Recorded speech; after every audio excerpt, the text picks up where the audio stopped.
papers, and I'm going to look at my papers.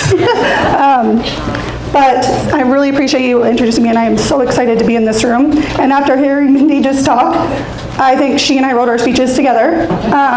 We're going to talk a lot about the same things, but that's because they're really important.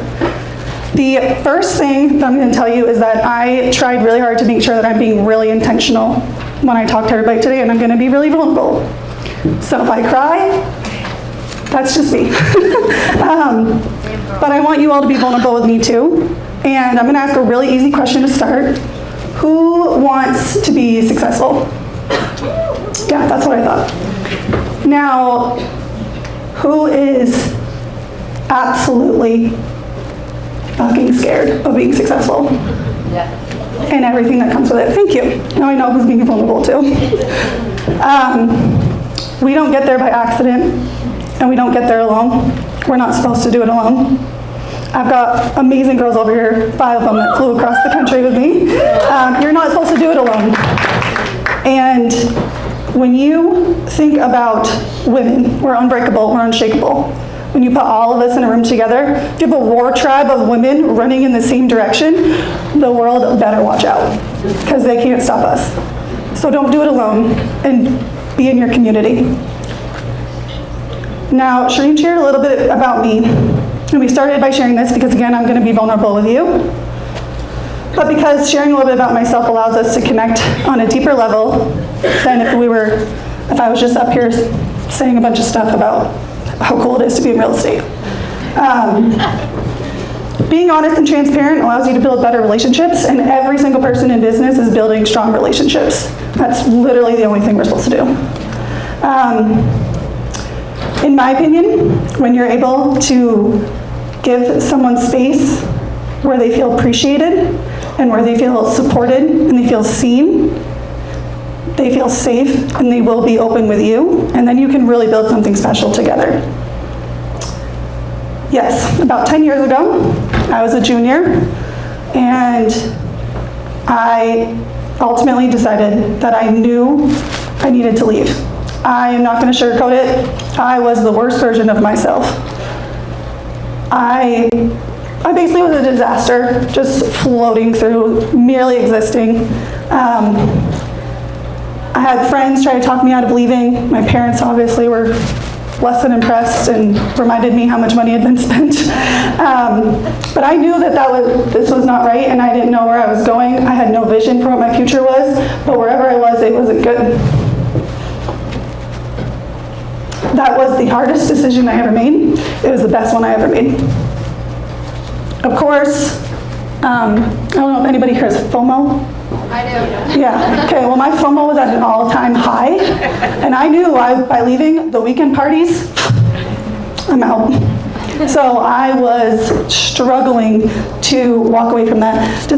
We all have FOMO still, right? Yeah. I had a crippling need to be liked, a crippling need to be desired, to be everywhere, to do everything right, and make sure everybody around me was happy. I still feel that way every day. But I also knew that everyone around me had a terrible version of me in their head. And that was hard to live with, because if I felt that way about myself, they definitely felt that way too. And I want you all to think about something with me. Every single person that you've ever met has a version of you in their head. So think about this room, your community, high school, grade school, literally hundreds of thousands of people have met you. And there's a version of you that lives in their head, and it's not the same version of you that you have of yourself. And you have no control over it. So fuck that. And be you. It doesn't matter. Be you everywhere. I can't change who I am. I swear a lot. I like wine, and that's just the result, okay? Yes, we'll get some later. But I think that it's really important, if you're in a leadership role, that you are continuing to be exactly who you are. And a lot of people think that being a leader are multiple things. I'm sure we could all yell out what leadership is. They think they pay the bills, they think they come up with the ideas, they dictate who does what, and that's it. There's so much more to that. And we all lead, regardless if you have a team, regardless of where you are at, you are leading something, because leadership is influence. Influence over how you can make somebody else feel.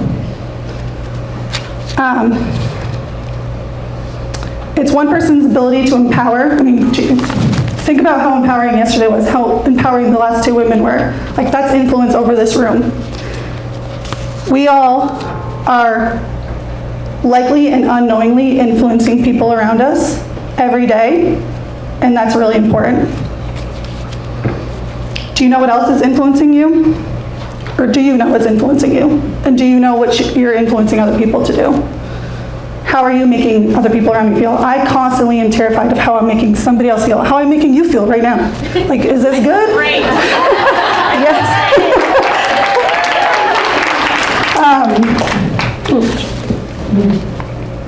What influence can't do is tell someone how they feel. You can't do that. Only you know that. I can tell you what my intentions are. I can tell you what I want to come from this, but I cannot tell you how I'm making you feel today. Often we try and control a situation. We also assume that if I feel a certain way in this room, everyone else must feel that way too. That's called being the main character. And I am the main character of my story. I am not the main character of your story. I am not the main character of your story. You are. So treat other people as if they are the main character. Be a really good supporting cast.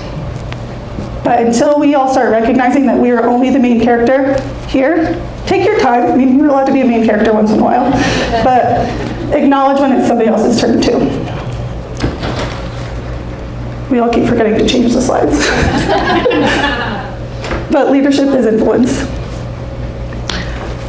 So I have a team back home, and we all got really honest with ourselves this year.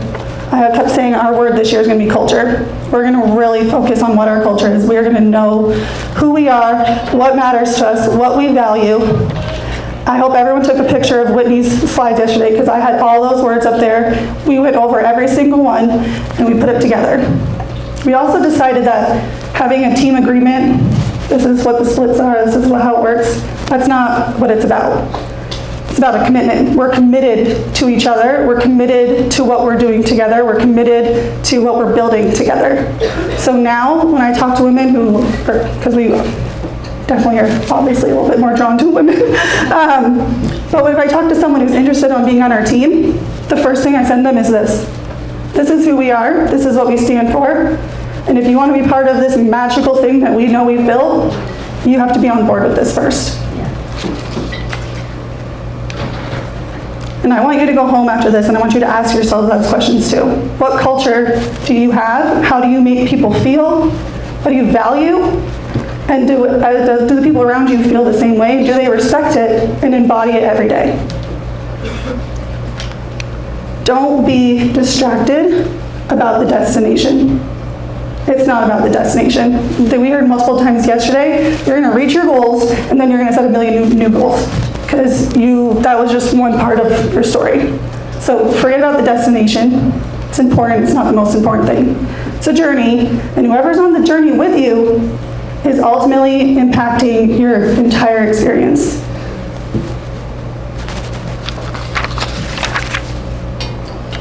Community is commonality and unity.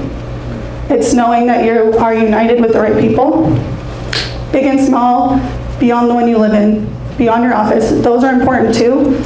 But if you're here right now, you are a part of an amazing community that I am so excited to be a part of. I've never felt like I was in the right room with all the right people before in my entire life. Thank you. But also know who's in that community. Know who's picking up your kids. And nurture them. Thank them. Be true. Recognize who's utilizing your services, sharing your posts. They are truly happy for your happiness, and they're truly happy for your success, and they deserve to know how grateful you are for that. So words of affirmation is a very powerful love language. We don't use it enough. Use it. Send the card, send the text, tell them how much you appreciate everything that they do for you. And it's okay to be vulnerable. Now I'm going to be vulnerable again. This made me cry when this happened, and it was about this event actually. At the beginning of this year, I got my first real estate coach, and I will add right now, because I know I'm not a coach, I get nothing from this. If you don't have if you are trying to be successful, I don't care where you're at in your success, I don't care what you're leading. If you don't have a coach or a mentor right now, I want you to write this down. Go fucking get one. So my coach's name is Jason. He's amazing. He holds me accountable. He supports me. He comes up with like random motivational quotes in the middle of our calls. I don't even know how he does it. And he's intentional with me, and I'm intentional with him. He and I spent some time talking about this very speech. And he went over the fundamentals. He's a pastor in his community, so he knows how to deliver a powerful message. So he went over the fundamentals, and then he says, I know you're talking about something, but I want to know what, it's all women in this room, mostly. I see you guys over here. But what's something that you're all dealing with every day?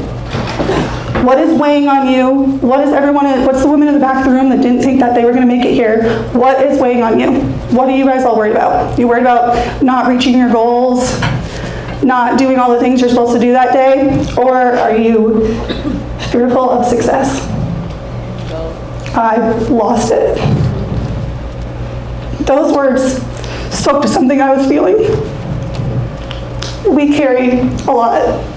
We worry, we stress, we plan, we prep, we juggle all the balls, and sometimes the fear is, if all my dreams come true, what ball do I drop? Because something's going to drop. If I work late and somebody else picks up my little Landon from daycare, then I'm not there. I'm missing time. If I go to this event, what am I missing? Fucking FOMO from college is back. I want you to turn to your neighbor or just write down in your paper, like what are you carrying today that feels really, really heavy? And then just let it go. What fear is secretly living inside of you that you are ignoring because it's going to make you cry? And write it down and then let it go. There are things consciously and unconsciously weighing on us every day, and that unconscious weight is slowing us down.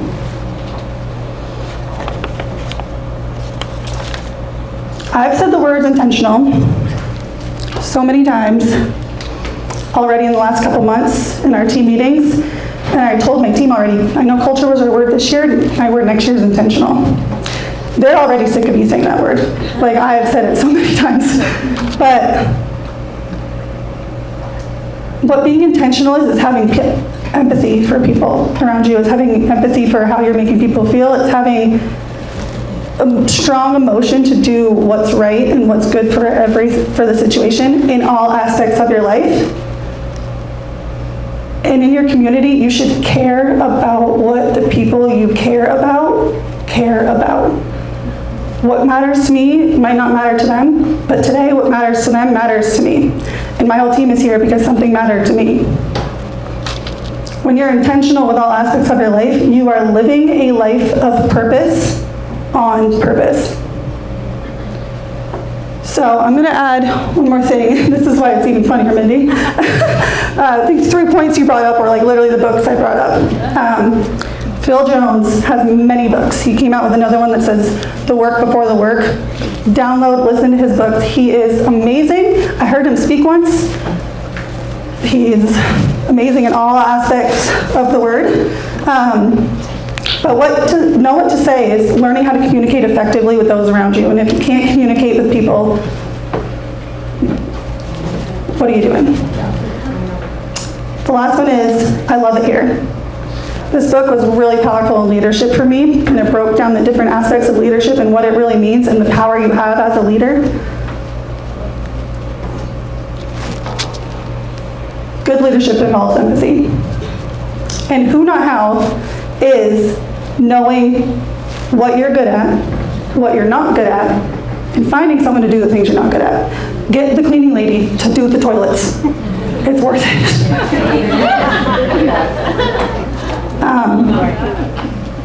When you're thinking about your goal planning for 2023, be intentional with yourself, be intentional with everyone around you, and we all, I think, probably have a better grasp on what our purpose in this world is now, but what is your purpose? How are you going to implement your purpose? How are you going to be intentional with your purpose? And what areas of your life should you be more intentional in tomorrow? Not even tomorrow, right now. Be more intentional with them right now. Send a thank you note to whoever's going to pick your kid up today. If you raised your hand at the beginning and said you were scared of success, you're already vulnerable, and that's a good step. And good on you, because I'm terrified. Guess what? I'm going to do it scared. I did this scared. I'm going to do the next thing tomorrow scared, but I'm going to do it. So I'm going to end this with this. Oops. Don't be the best in the world, be the best for the world.